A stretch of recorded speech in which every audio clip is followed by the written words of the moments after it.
Les pensionnaires de l'Institut des aveugles de Yopougon-Bel-Air courent un véritable danger une fois sortis de l'Institut. Les autres usagers de la route aussi en cause la défaillance des feux tricolores qui les exposent aux accidents de la circulation.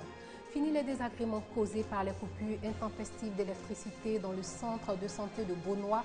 Un groupe électrogène vient mettre fin aux souffrances des patients et des agents. Et puis les États-Unis poursuivent leurs frappes contre les positions djihadistes dans le nord de l'Irak. Pendant ce temps, Laurent Fabius, le ministre français des Affaires étrangères, appelle les Irakiens à former un gouvernement d'union pour mener la bataille contre les terroristes. Madame, Monsieur, bonjour et bienvenue dans ce journal. La défaillance des feux tricolores dans la commune de Yopougon cause des embouteillages et de nombreux accidents de la circulation. Les pensionnaires de l'Institut des aveugles du quartier Bel-Air sont les premières victimes de cette situation. Aveugles, ils doivent faire preuve de patience et s'en remettre aux agents de la circulation pour ne pas se faire écraser par les voitures à ce carrefour dépourvu de feux tricolores en bon état. Idem pour les autres usagers de la route. Le reportage de Parga Sorokone, commenté par Franck Quadio. Chaque jour, le scénario est le même. Olivier, jeune du quartier, se retrouve tous les matins et tous les après-midi au grand carrefour de Yopougon-Bel-Air. Volontaire, ce jeune de 34 ans décide d'aider les agents de force de l'ordre à réguler la circulation. C'est que les feux tricolores situés à ce carrefour ne fonctionnent plus depuis bien longtemps. Les matins, il y a tout d'embouteillage et puis il n'y a pas de feu, donc on est obligé de venir aider la police dans les tâches pour que nous fassions le travail tranquillement. L'absence de feu, une situation qui, selon les automobilistes, crée beaucoup de désagréments. C'est que il y a un accident, il n'y a pas de feu. Il n'y a pas de feu, donc ça ne nous arrête pas. Les heures où on va au boulot, on a pas mal de difficultés.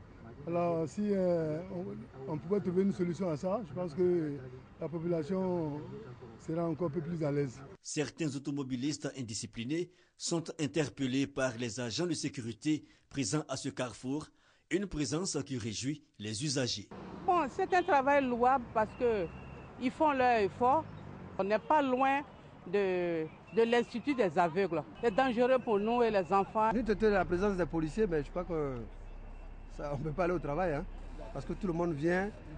À la fois, chacun veut partir là. En attendant la mise en état de ces feux tricolores, piétons et automobilistes s'en remettent aux agents de force de l'ordre et aux jeunes volontaires. Un groupe électrogène pour venir à bout des coupures intempestives d'électricité dans le centre de santé de la commune de Beaunois. En outre, du matériel médical a été aussi offert pour booster les capacités de cet établissement sanitaire. C'est un don d'un opérateur économique sensible au plaidoyer de la population. On en sait plus avec Michel Mambo. 6,5 millions de francs CFA. La valeur du don de ce fils de Beaunois à l'hôpital général de sa région. Un don composé d'un groupe électrogène et de 2 tondeuses à gazon. Le donateur entend ici contribuer à l'amélioration des conditions de prise en charge des malades. Nous, on a le droit d'être heureux tout seul.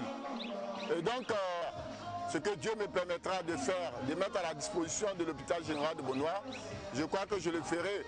Il y a le bloc opératoire qui n'est pas encore fait. Je pense qu'avec d'autres personnes, on pourra finir le bloc opératoire pour que ça puisse servir à la population.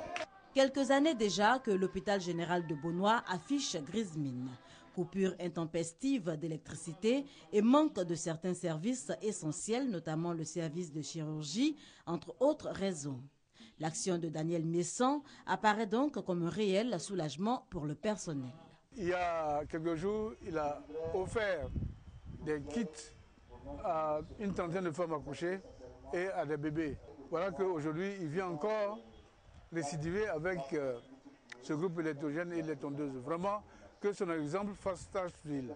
Soulagement également pour la population, estimée à environ 90 000 dans cette localité du département de Grand Bassam, au sud-ouest de la Côte d'Ivoire. La fièvre Ebola inquiète de plus en plus. L'OMS décrète la mobilisation mondiale face à la maladie. L'Organisation mondiale de la santé demande une réponse internationale coordonnée pour arrêter et faire reculer la propagation internationale de la maladie. Le Nigeria a décrété l'état d'urgence, rejoignant le Libéria et la Sierra Leone.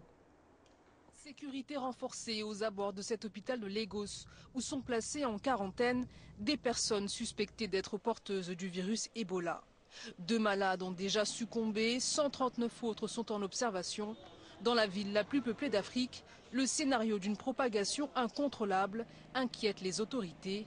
Elles appellent les Nigérians à se signaler dès les premiers signes de la maladie. Si vous ne le faites pas, vous courez 2 dangers. D'un, vous ne bénéficierez pas des premiers soins qui peuvent vous sauver la vie.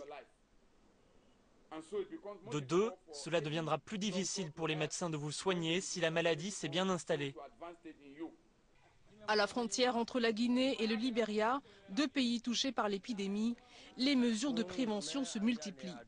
Les moyens sont parfois dérisoires, mais indispensables pour limiter la propagation du virus, un virus extrêmement contagieux qui se transmet par simple contact. Ça, ce sont des bacs de chlore qu'on met sur tous les points de passage frontaliers. C'est du désinfectant en fait. Tous les gens qui sortent du pays, tous ceux qui rentrent, on leur demande de se laver les mains pour se désinfecter. Pour le moment, il n'existe aucun vaccin contre Ebola. Mais l'espoir pourrait bien venir de ce laboratoire californien qui a mis au point un traitement expérimental actuellement testé sur 2 Américains infectés. Après 11 années de recherche, ces concepteurs se disent optimistes. Il fonctionne sur les souris et sur les primates non humains. La prochaine étape, ce sont les essais sur l'homme. Ils étaient programmés pour 2015, donc ils n'ont pu être menés avant la réapparition de l'épidémie. Un traitement qui ne fait pour le moment pas l'unanimité dans les milieux scientifiques. L'Organisation mondiale de la santé, de son côté, relance l'espoir d'un vaccin préventif. Elle annonce une possible mise en circulation dès 2015. Des essais cliniques vont débuter le mois prochain. L'épidémie d'Ebola, un virus identifié pour la première fois en 1976, a fait près de 1000 morts depuis le début de l'année sur plus de 1700 cas présumés. Nous allons encore parler de malades, mais pas des malades de la fièvre Ebola. Il s'agit d'autres malades dont s'occupent les pèlerins à Lourdes. Des Ivoiriens en pèlerinage à Lourdes ont reçu la croix de l'Hospitalier pour l'amour qu'ils portent aux malades. Devant la croix symbolisant la grande famille des hospitaliers de l'association Notre-Dame de Salut, des pèlerins, 33 au total, pour recevoir une petite croix rouge, la croix des hospitaliers. C'est l'aboutissement de longs cheminements au cours duquel leur fidélité au Christ et leur engagement à servir l'homme avec amour n'a jamais fait défaut. Cet engagement est une étape sur la route du service à Dieu à travers l'homme. Car Jésus a dit, aimez-moi vos frères, servez-moi vos frères. Il ne s'agit pas de dire, Seigneur, je t'aime, mais il s'agit de dire, se tourner vers son frère qui a besoin de toi. J'ai vraiment tenu à remettre la croix à nous, parce qu'il fait un travail considérable en Côte d'Ivoire. L'hospitalier, quand il parle de Lourdes, il faut qu'il connaisse Lourdes, il faut qu'il puisse expliquer Lourdes, il faut qu'il puisse parler des signes de Lourdes. Il a aussi une mission pastorale. Les 33 hospitaliers nouvellement engagés serviront à Lourdes à chaque pèlerinage. Cet engagement fait d'eux les promoteurs de nouveaux projets pastoraux sous l'autorité des pères assomptionnistes. Ce projet pastoral dont s'inspire l'association Notre-Dame de Salut est une exhortation du peuple de Dieu à se ressourcer à la connaissance de l'Évangile et à l'approfondissement de sa foi. Pour que des personnes malades, handicapées et tous les pèlerins viennent à Lourdes, il faut des hommes et des femmes qui prêtent leurs jambes, qui prêtent leurs bras, qui prêtent leur cœur pour aimer comme le Christ aime et que nous vivions ici un lieu de fraternité. Les hospitaliers sont reconnaissables à la croix rouge sur leur poitrine. On les rencontrera encore à Lourdes en ce 141e pèlerinage dans les sanctuaires de la cité mariale. Leur devise commune est Domino Christ Servime. Traduction, toujours servir le Christ. C'était un reportage d'Eugène Hatoubé. L'évolution de l'affaire Jean-Bertrand Ewanga étale au grand jour des contradictions au sein des autorités nationales. Placée à la prison centrale de Makala par le parquet général de la République, la mesure du PGR se présente comme une entorse au privilège de poursuite dû à l'honorabilité d'un député national, ce qui ravive la polémique autour de l'interprétation restrictive des principes de base en matière pénale. Le député de l'opposition Jean-Bertrand Ewanga, détenu depuis mardi à la prison centrale de Kinshasa, a été placé vendredi en résidence surveillée dans un hôtel suite à une décision de la justice congolaise. Pour son parti, l'UNC, le placement dans un hôtel est une demi-mesure et contraire à la loi. Pour nous, résidence surveillée veut dire qu'il rentre chez lui à la maison, mener sa vie avec madame et les enfants, sous la surveillance à la barrière, à l'entrée de la police nationale. Jean-Bertrand Ewanga avait été arrêté suite à la manifestation de lundi à Kinshasa, au cours de laquelle il avait menacé le président Kabila d'être évacué du pouvoir par le peuple et traduit devant la Cour pénale internationale. Les chances pour que des négociations indirectes entre Palestiniens et Israéliens au Caire aboutissent à un nouveau cessez-le-feu dans la bande de Gaza sont faibles. Un adolescent de 17 ans aurait été tué par une frappe israélienne ce matin même au centre de la bande de Gaza. La trêve semble déjà loin entre Israël et Gaza. Les bombardements ont repris dans la nuit de vendredi à samedi. Israël a lancé plus d'une trentaine de raids aériens qui ont fait 5 morts et détruit 3 mosquées. Gaza a rétorqué avec des tirs de roquettes sans faire de blessés. 2 hommes ont également été tués en Cisjordanie. En Égypte, la médiation se poursuit en vue d'une nouvelle trêve sans résultat pour le moment. Le Hamas a indiqué samedi, je cite, qu'il ne ferait aucune concession à Israël et que la résistance à l'occupant allait se poursuivre. Et puis nous venons d'apprendre que les Palestiniens examinent une offre égyptienne de trêve de 72 heures. Alors que les États-Unis mènent des frappes contre les positions djihadistes dans le nord de l'Irak, le ministre français des Affaires étrangères, Laurent Fabius, a lancé à Bagdad un appel aux Irakiens pour mener la bataille contre le terrorisme. Par ailleurs, les largages d'aide humanitaire continuent. Barack Obama a reconnu que les États-Unis avaient sous-estimé la menace des djihadistes. Le président américain a multiplié les interventions pour préciser les contours de sa stratégie qui fait l'objet de critiques aux États-Unis. Les États-Unis ont bombardé l'Irak vendredi. Pas de troupes au sol, mais des avions ont détruit des positions islamistes à proximité du Kurdistan irakien. Plusieurs djihadistes ont été tués au cours de ces attaques et selon la Maison-Blanche, d'autres frappes pourraient suivre si nécessaire. Une intervention demandée par le gouvernement à Bagdad. Ces frappes aériennes sont limitées pour affaiblir l'État islamique, pour l'empêcher de menacer des villes clés et stratégiques telles que Erbil et Dahuk et des infrastructures clés de la région.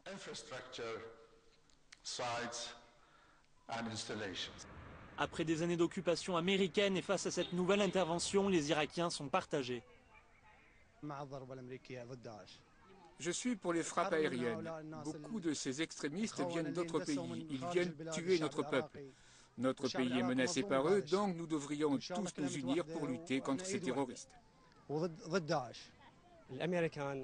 Je pense que les frappes aériennes des États-Unis sont dans leur propre intérêt. Les bombardements auraient dû être effectués par l'Irak et pas par un autre pays. Depuis la prise de Sinjar il y a une semaine, 200 000 personnes ont fui leur maison pour échapper à l'État islamique, comme ces réfugiés. De nombreux membres de ma famille sont toujours pris au piège. Pourquoi on ne peut pas trouver une solution? Tous mes proches attendent. Qu'est-ce qu'on a fait pour mériter ça? Pour sauver les personnes toujours menacées par l'État islamique, l'ONU a annoncé vouloir créer de toute urgence un couloir d'évacuation dans le nord de l'Irak. La communauté internationale est aussi mobilisée. Plusieurs pays ont proposé leur aide, comme la France, qui a saisi l'Union européenne pour mettre en place des moyens d'assistance humanitaire. Encore des morts dans un crash d'avion. Près de 50 personnes sont mortes dans le crash d'un avion à Téhéran en Iran. Ce matin même, l'avion venait de décoller et effectuait une liaison entre Téhéran et la ville de Tabas dans l'est du pays. Voilà, c'est sur cette information que s'achève ce journal. Vous aurez d'autres informations à 19h30. Portez-vous bien.